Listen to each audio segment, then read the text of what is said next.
ইস্তেগফারের ভিতরে সবচেয়ে শ্রেষ্ঠ ইস্তেগফার হলো সাইয়্যিদুল ইস্তেগফার। সাইয়্যিদুল ইস্তেগফারটা যদি মুখস্থ না পারেন, অন্তত লিখিত ভার্সনটা পড়েন। সাইয়্যিদুল ইস্তেগফারের যে অর্থ, এটার যে মর্ম, বড় হৃদয়গ্রাহী ভাই, বড় মর্মস্পর্শী।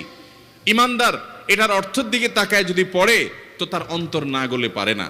আল্লাহুম্মা আনতা রব্বি, হে আল্লাহ আপনি আমার রব, আপনি আমার পালনকর্তা লাগেন। আপনার সাথে আমার এই সম্পর্ক, আমি আপনার গোলাম, আপনি আমার রব, এই সম্পর্কটা আপনার সাথে আছে। আল্লাহুম্মা আনতা রব্বি লা ইলাহা ইল্লা আন্ত, ও আল্লাহ আপনি ছাড়া আমার ইবাদত, আমার গোলামি, আমার দাসত্ব, উপাসনার উপযুক্ত আর কেউ নাই।